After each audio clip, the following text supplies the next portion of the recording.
There is a paradox that almost everyone who has been through a narcissistic relationship must face. They walk away from you with a coldness that feels as if they never loved you, yet they are the ones who eventually come back, as if you carry something within you that they cannot find in anyone else. But a narcissist's return never comes from love. It comes from a kind of ego emptiness that Carl Jung once described as the shadow that cannot see itself and come.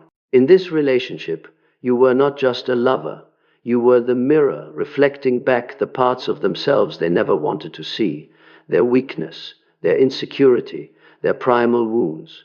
When they discarded you, they believed they had escaped that mirror. But when you become silent, when you rise from the intersection of your pain, when you do not chase, do not beg for answers, do not cling, the structure of their ego begins to crack. And they return not because of you, but because of the terror of disintegrating when no one is there to reflect them in the shape they need in order to exist.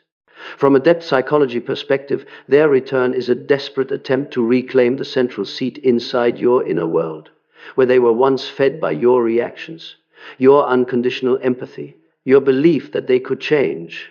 But once you have risen from your own wounds, what they cannot tolerate is the reality that you are no longer fertile ground for their shadow to root itself in. And at that very moment, you must recognize a truth that most people wounded by narcissists forget. The shadow will always try to return to the light that once gave it form, but the light must never bend backward to serve the darkness. Returning to them is returning to the old cycles. It is trading awakening for illusion. It is abandoning the formation of your authentic self, a process that began the moment you chose silence over pleading. That is why their return is not an opportunity for reconciliation. It is the moment you finally see clearly who is evolving and who is merely repeating themselves. This video will explore exactly that, the real reasons narcissists always come back after leaving you. Not because of love, but because the darkness within them needs your light in order to survive. Return. Reason has shown. Supply shock. The supply crash that sends them scrambling back. When a narcissist returns after discarding you, what lies behind this return is not longing, not missing you the way you once hoped. It is a kind of emptiness so suffocating they can't breathe. Supply shock, the shock that hits when the emotional supply that once fed their ego suddenly disappears. Throughout the relationship, you were the one who listened to them, soothed them, made them feel important, wanted, noticed, alive. You became the place they clung to whenever something dark inside them began to shake, even though they would never admit it. And because you were always there, they assumed you would always remain part of the architecture of their ego. But when you become silent, truly silent, when you pull your energy back, when you remove yourself from the emotional loop they always believed they controlled, the first thing they feel is not loss but panic. Psychoanalyst Otto Kernberg described this phenomenon as narcissistic dysregulation. When the supply stops responding, the narcissistic system collapses into imbalance, triggering an internal crisis that feels like they are melting from the inside out. They don't understand why you're silent. They don't know what you're thinking. And what terrifies them most is the possibility that they no longer influence you. According to Heinz Kohut, the absence of the person who once played the role of self-object, the one who provided validation, creates a fear he called fragmentation anxiety, the terror that the ego will break into pieces. The narcissist returns because of this feeling, not because of love, not because they suddenly recognize your value, but because the emptiness inside them grows too vast when you no longer fill it. The moment you go silent is the moment they see clearly what they always tried to hide. They need you in a way you never needed them, and that is what scares them the most. They come back not because you are a special person, but because you are a special source of supply. And here is the heartbreaking but liberating truth. Someone who returns out of fear of losing power will hurt you again. Someone who returns out of love would never have abandoned you in the first place. Return reason #2. Control vacuum. The power vacuum your silence creates. If the first reason a narcissist comes back is the supply shock, then the second is even more brutal, deeper, and more instinctual. They return because of the control vacuum, the power void your silence creates. Throughout the relationship, they believed they could read you like an open book, flip your emotions like a switch, and move you like a familiar puppet. Every tear you shed, every explanation you offered, every time you forgave, every time you tried to hold the relationship together, all of it made them feel like the center of your world. That wasn't just control, it was the oxygen of their ego. But when they discarded you, they expected you to fall apart, to become desperate, afraid, pleading, or trying to fix everything, because that is the pattern their past relationships taught them. Yet when you do not react the way they predicted, when you are silent, when you do not reach out, do not try to fix, do not beg, do not explain, something happens inside them that they never want to admit. They lose control. According to Carl Jung, the narcissistic ego is built on illusory control, the illusion that they dictate the emotional rhythm of the relationship. When this illusion collapses, the shadow inside them erupts in chaotic, frightening ways. This is where the control vacuum begins to swallow them from within. They don't know what you're thinking. They don't know if you're still hurting. They don't know if you still love them. They don't know if you've met someone new. They don't know whether you still belong to them.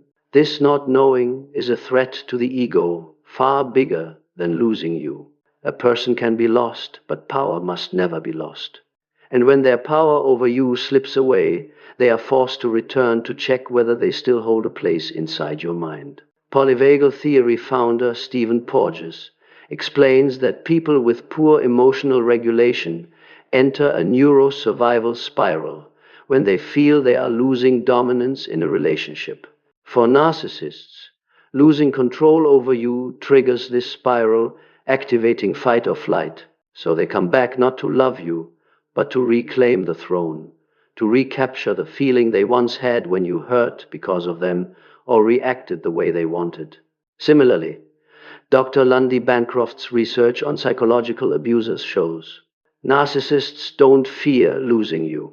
They fear losing their influence over you. Their panic is not the panic of love. It is the panic of a dethroned tyrant. The control vacuum your silence creates does not just threaten their ego, it forces them to face the truth they hate most. They no longer control you, and that is why they return. They return to see if they can still command your soul, to see if you still tremble when they appear, to measure whether you are still the same person who once crowned them, or whether you have become someone beyond their reach. The control vacuum is not just a reason for their return. It is proof that your silence is more powerful than any words you once used to save the relationship. And here is the deepest truth. Anyone who seeks you to control you will never love you. They only love the version of you that is easy to control. Return reason #3 ego, injury, and redemption. Fantasy. The ego wound and the fantasy of rewriting the story. Narcissists cannot tolerate the idea that you, someone they once saw as predictable, pliable, controllable, could rise and walk away from their emotional orbit with such silence, dignity, and calm. In their psychological system, only they are allowed to discard. You are supposed to hurt, cling, or collapse. When you don't behave the way they expect, a deep crack forms in the fragile ego they mask with arrogance. Carl Jung called this a narcissistic wound, the wound caused when an ego that is not internally supported must face the truth that it is not as omnipotent as it believed. Narcissists cannot endure that feeling. It contradicts the entire inner world they built to survive. And so, they come back, not to love, not to repair, but to rewrite the story. They want to alter the ending so that they still win, so that they decide who leaves, who returns, and who suffers more. Psychology calls this the redemption fantasy, the fantasy of repairing the narrative by reclaiming control. In this fantasy, they re-enter your life not as a former lover, but as someone who must prove you never truly escaped them. Melanie Klein's research on narcissistic structures highlights this compensatory fantasy. People create imaginary victories to avoid facing their internal smallness. When you stand strong after the discard, you disrupt their predicted script. You become an emotional reality they did not prepare for. This triggers their deepest fear. They are no longer the center of your story. So they return to calibrate your emotional space, to see whether they can still make you hurt, to see whether they can still make you lose sleep, to see whether you still hesitate, question, or wait. They do not return to offer love.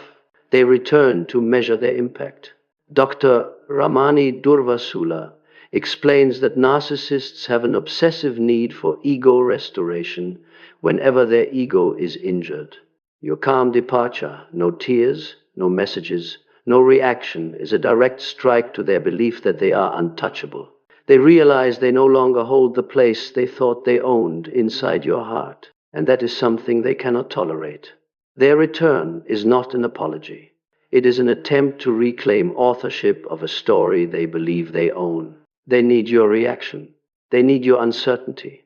They need your emotional wobble. Just a single moment of hesitation from you allows their ego to breathe again. Ah, I still have power. But here is what must awaken inside you. Any return based on soothing their ego will drag you back into the very cycle you escaped. This is not love.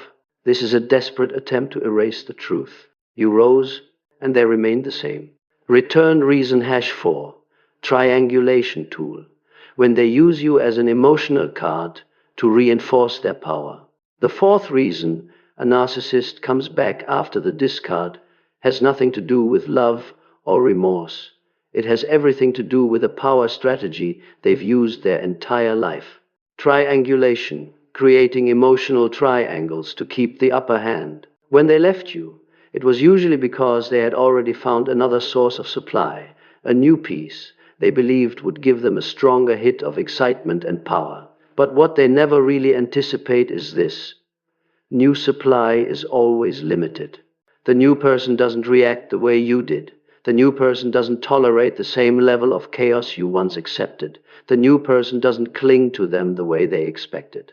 And when the new supply no longer gives them the sense of being overwhelming and all-powerful the way they need, they start looking back at you not with appreciation, but with the gaze of a predator calculating advantage. According to Carl Jung's observations, people who are dominated by the shadow-driven personalities, tend to use others as substitute reflective fragments to prop up their empty ego. Triangulation is the clearest expression of this. They pull you into an emotional triangle, not to love you, but to make the new person jealous, to feel more powerful, or simply to generate drama so they can feel important. In this game, you are not the chosen one, you are the card being played. When they come back, they usually act in one of two ways. Either they imply that the new person isn't as good as you, or they subtly brag that the new person is deeply in love with them. Neither is truly real. Both are designed to make you feel off balance. Triangulation is how they test whether you still belong to the old cycle. Psychologist Lundy Bancroft points out that people with a pattern of psychological abuse often create emotional triangles to maintain chaos that benefits them. Chaos keeps them in control. Chaos makes you react. Chaos pushes you back into the role of the vulnerable target they once exploited. Another study by social psychologist Shelley Taylor shows that people are more likely to form attachment when they are placed into situations of emotional competition. The narcissist understands this instinctively. They use you as a reminder to the new person that I am desirable, and they use the new person as a knife to stab your self-confidence. But the most ruthless essence of triangulation is this: they don't actually need to choose anyone. They just need both of you to react. To them, love is not connection. Love is control. When you don't react, don't feel jealous, and don't get wounded by the presence of the new person, they lose one of their most important cards. That's why they have to come back, test again, stir up a bit of hope, a bit of confusion, a bit of jealousy, just to see if you are still on their game board. The most painful yet liberating truth is this. If you can see triangulation, you are already standing in a position they can never reach. Because once you realize you are no longer a piece in the game, you become the one who leaves the board. Return. Reason #5. The empty self-hunger. The hunger of the hollow ego that won't let you go. The final and deepest reason a narcissist comes back after the discard lies in something many survivors take years to understand. Inside them exists a hollow ego, an empty self that cannot generate its own worth, cannot fill its own emotions, cannot nourish its own spirit. That emptiness is not a normal void. It is a kind of psychological black hole, devouring other people's attention, love, and emotional energy without ever feeling satisfied. According to Carl Jung, people who are dominated by the shadow lose all connection to the self, the true center of the soul. They have no solid inner world. They exist only through what they can extract from others. That is why you felt like you were feeding a bottomless soul when you loved them. And when you leave, when there is no one left for them to feed on emotionally, that hunger becomes panic. Without you, they are forced to face that primordial emptiness inside, the very thing they've used other people to avoid looking at their entire life. Psychoanalyst James Masterson, who dedicated his career to studying personality disorders, described the narcissist's empty self as an emotionally abandoned child, frozen in a state of deprivation and fear. When there is no more supply, that child rises up, screams, and demands to be fed again. And you, the one who once made them feel noticed, important, and seen, are exactly the person they will run back to. Not because of love, but because the hunger inside them is too great. At the same time, research by Dr. Elsa Roningstam, a leading expert on narcissistic personality disorder at Harvard, confirms that narcissists lack the ability to self-regulate emotionally. They live through emotional parasitism. When you leave, it is as if they lose their oxygen source. Without your energy to cling to, they feel like they're falling into an endless void. They come back because they don't know how to exist with themselves. When the new supply is not deep enough, not patient enough, not tolerant enough, they think of you not with gratitude, but with the awareness that you were once their most stable nourishment source. This is the brutal but awakening truth. They don't miss you. They miss the way you made them feel. They don't come back because you are special. They come back because you once made them feel special. And the most painful part is this. If there were anything inside them that truly resembled love, it would not begin with hunger. It would begin with maturity. But they don't have that. They have the emptiness, the black hole, the hunger that never knows enough. End quote. And once you become food for that emptiness, any return will only cost you another piece of the soul you've spent years trying to rebuild. The empty self-hunger will never be healed by your love. It can only be temporarily soothed by your sacrifice. And when you stop sacrificing, they come back not to love, but to keep feeding. Part 6. Why you must absolutely not go back. The most painful part when a narcissist returns is not their reappearance. It is that moment when your heart wavers, when good memories mixed with old pain start pulling you back toward them. But it is precisely in that moment that you must look directly at one truth. Going back to them is never an act of love. It is an act of repetition. And every repetition in a narcissistic relationship leads you back to the exact place where you once collapsed. According to Carl Jung, a soul only truly matures when it dares to step out of its own karmic loop. For you, Going back means walking in the opposite direction of that process. It is a regression from the healing journey you began with your silence. It is a betrayal of the authentic self that is now forming within you, because deep down, you know they are not coming back to build anything new. They are coming back to continue what they have always done. Live off your energy, drain your goodness, and use your heart as a mirror to see their own darkness. Going back to them is like returning to a room that once burned down. Even if you put out the fire, the walls are still rotten. The foundation is still weak, and anything you place there will burn again. Not because you are not good enough, but because that room was never built to hold anything healthy. In psychoanalytic terms, narcissists do not change just because they lost you. They only change when their entire world collapses and they are forced to confront their shadow completely naked. And even then, most of them still choose to run from healing rather than move toward it. If you go back, you are simply helping them avoid facing the truth, and that doesn't just hurt you.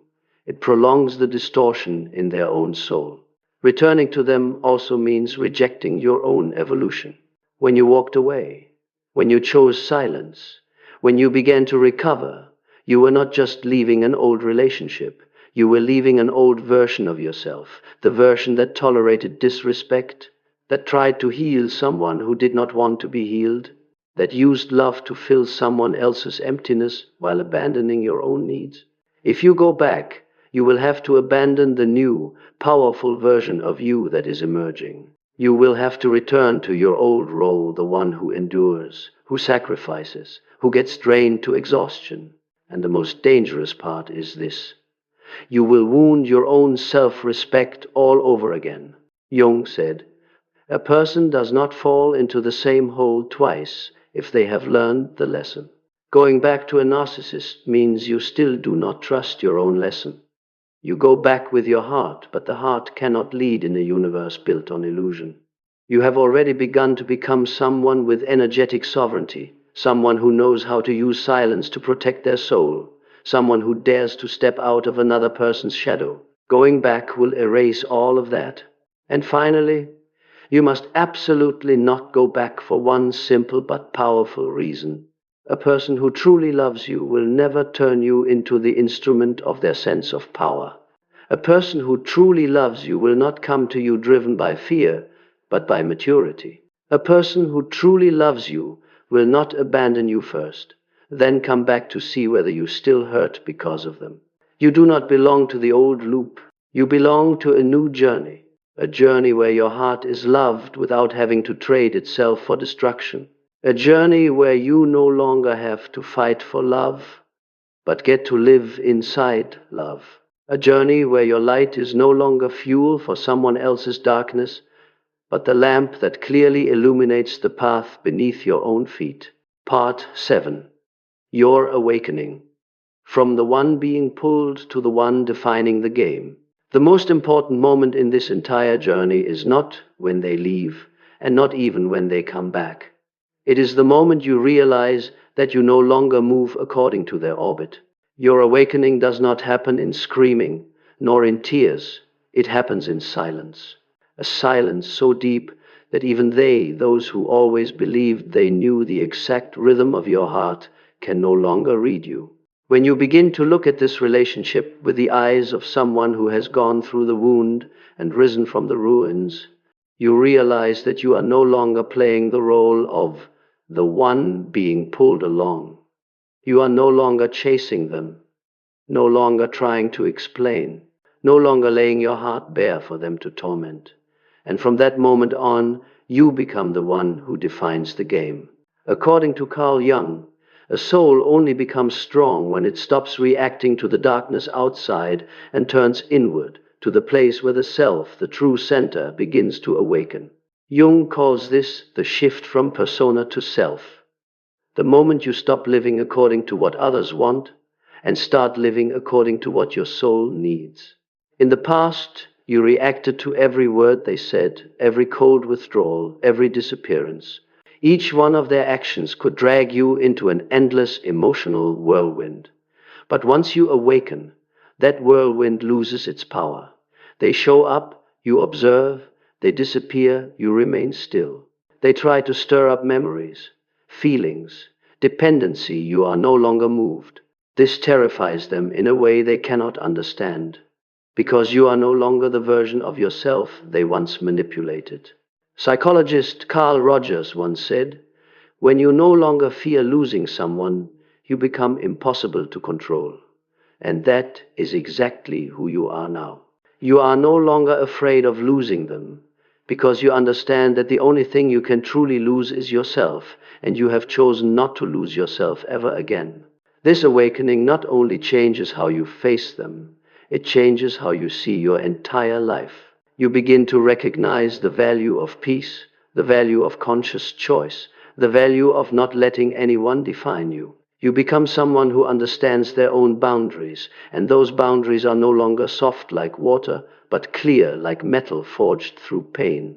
Along this journey, you also realize another truth. You were never as weak as they tried to make you believe. You had simply never seen your own strength, because you spent so much of your energy trying to heal others. When you turn that energy back toward yourself, you grow in ways they cannot keep up with. And that is what scares them most. Because once you enter the awakening stage, you don't just break free from them. You break free from every version of yourself that was willing to endure pain just to hold on to a counterfeit love. You become sovereign, the one who chooses yourself, the one who is no longer a mirror for anyone else's darkness, the one who understands that love is not endless sacrifice, but the meeting of two healthy souls. And when you stand in this power, you understand that their return is no longer attractive, no longer stirring, no longer confusing. It is simply a reminder that you have stepped into a new level of awareness, a place they cannot reach, a place where you are no longer pulled into their chaos, a place that belongs only to you. This is the victory they never wanted you to have, and the liberation you were born to claim. Part 8. When they realize you've changed, the secret fear they never speak of. The most terrifying moment for a narcissist is not when you leave, but when you leave and never come back. Because in the script they have replayed with many people, their departure always leads to the collapse of the victim. But you, somehow, broke that script. You did not fall apart the way they expected. You did not panic. You did not beg. You did not lose yourself trying to pull them back. You chose silence. You chose to move forward. And that change creates a kind of fear they never dare to name. According to Carl Jung, what makes the darkness tremble is not the scream of the light, but its stillness. Narcissists are used to creating chaos. They are used to you reacting. They are used to you hurting because of them. But when you become as still as a lake with no more ripples, they lose the ability to read you, to control you, and to touch your emotions. Your silence becomes a territory they cannot invade. In that moment, the first thing they feel is the fear of losing power. They see a version of themselves reflected in your stillness, a version that is no longer dependent, no longer clinging, no longer controlled. For them, that is a direct blow to their belief that they are always the most important character in your story. They begin to wonder, why isn't she reacting? Why isn't he devastated? Why aren't they coming back like the others? Do I still mean anything to them? These questions begin to shake the false confidence they built through relationships full of control. And when they no longer feel like the center, they are forced to face the empty space inside the very thing they've spent their whole life avoiding. Then comes the second layer of fear, the fear that you have seen through them. For a narcissist, nothing is more frightening than someone seeing the shadow they try so hard to hide. You once believed their words, their tears, the promises they used to keep you close. But now you see them more clearly than they see themselves. You see the repetition. You see the emptiness. You see the game. And when they return, they can feel that change in your eyes no longer searching for them, but searching for yourself. Psychologist Alice Miller once said, "There is nothing more frightening to a manipulator than someone who has opened their eyes. When you open your eyes, they lose the power to steer the narrative. When you awaken, they lose the power to rewrite your memories. When you stand firm, they lose the power to define you. And finally, the most terrifying fear of all, the fear that you will find someone they can never be, because they know very well what you once struggled to believe. You deserve someone who can love, who can cherish, who can see the light inside you without turning you into a tool. And they know they are not that person. They know they cannot become that person. They know your light is moving further and further out of their reach. When they realize you have changed, you don't just become someone they can't control. You become someone they fear losing the most. But the brutal truth is this: they do not fear losing you as a person. They fear losing you as a source of energy. And you, after a journey of pain but awakening, have begun to realize the truth your soul has been waiting for you to understand. You were never theirs. You were only lost in them for a while. But now, you have found yourself again. And once you find yourself, no narcissist can ever touch your soul again. Looking back over this entire journey, there is one truth you never dared to fully consider before. The one who is afraid of losing you is not you, it is them. Throughout the relationship, they made you believe that you were weak, that you needed them, that you had no worth without their attention. But only after they left and you rose in silence did you finally see who was truly dependent on whom. They return because they cannot tolerate emptiness, loss of control, ego injury, failure to manipulate the new supply, and the fear that you have become someone beyond their reach. And you, the one who once thought you were broken, turns out to be the only one who is actually being reborn. It is precisely in their absence that you can finally hear the voice of your own soul. It is in your silence that you reclaim the power they tried to steal.